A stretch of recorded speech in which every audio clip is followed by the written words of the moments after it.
Hello everybody. Today our topic will be fish migration. It is also one of the very interesting topic, and you will enjoy knowing about it and going through it. I would like to tell you about migratory species of different fishes, their migration, how do they migrate, and the method of migration. We'll also focus on the orientation, swimming movement, and also we will focus on the periodicity of migration and various patterns of migration, which is a very important topic. And we'll discuss. I am Dr. Preeti Mathur, Associate Professor, Department of Zoology, SPC, Government College Ajmer. So this is fish migration.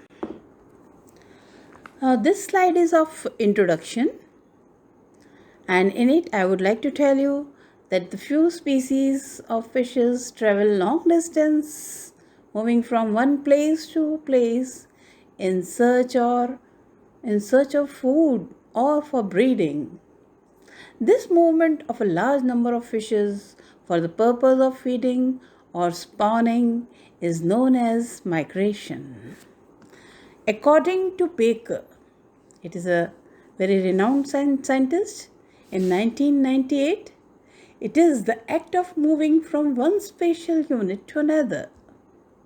According to Nikolsky, 1963, migration is an adaptation toward increasing the abundance of a species.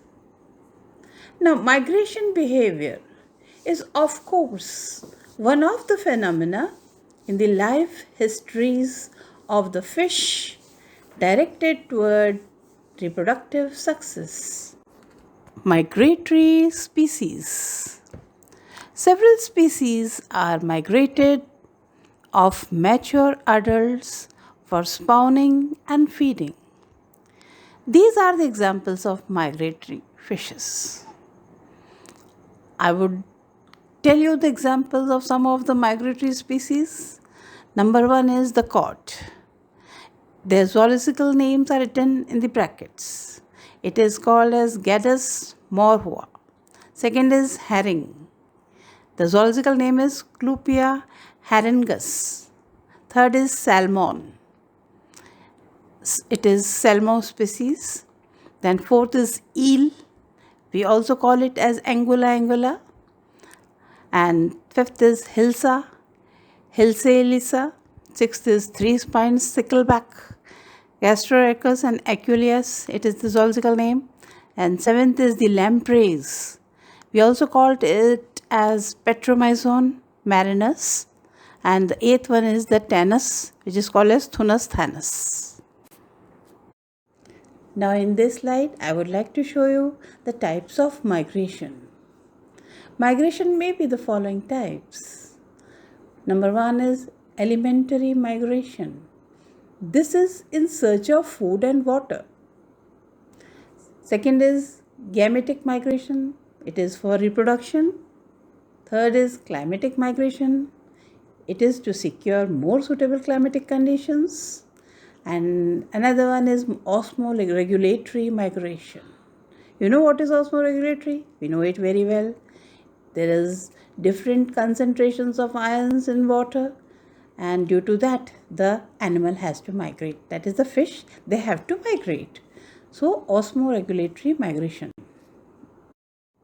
Method of migration. A fish can make migratory movements by several methods. Firstly, by drifting. Fishes are carried passively by water currents. This is called drift and may result in directional movements if the overall water movement is in one direction. Secondly, random locomotory movement. Locomotory movements that are random in direction lead to a uniform distribution or to an aggregation. If the fishes are released from a point in a uniform environment and spread out in all directions, the process is called dispersal and leads to uniform distribution of the species. Now, orientation swimming movement. Fishes swim in a particular direction.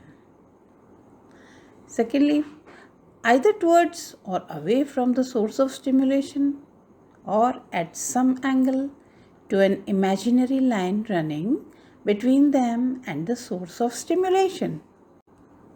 Now, another important point which I want to cover with you all is periodicity of migration. Most of migration occurs at regular intervals and may be daily, monthly, seasonally, yearly, biannually or longer. Thus, Pacific salmon may remain at sea for several years before returning to the spawning grounds. The larvae of Petromyzon marinus may spend several years in the mud before metamorphosis and migrating to sea. Eel, it spends several years, up to 20, feeding in the fresh water before undertaking spawning migration to sea. The periodicity thus varies between different species and even within a species and appears to be due to many biotic and abiotic initiating factors. Now, marking and tagging. Information about the pattern of fish migration, its direction and speed of movement can be studied by marking and tagging of fish followed by rapured. The mark or tag must be easily identifiable and must stay with the fish till end of the study. Now, many types of tags have been developed for attachment to the fish to recognize it. You can see the diagram. There it is easily shown. There is a plastic circle given and then you can see how it is put. In the middle there is a Patterson's disc given and then there is celluloid and all that. Wire is there. In this way marking is done. Now, patterns of migration. The form or pattern of migration differs between species as well as within a species.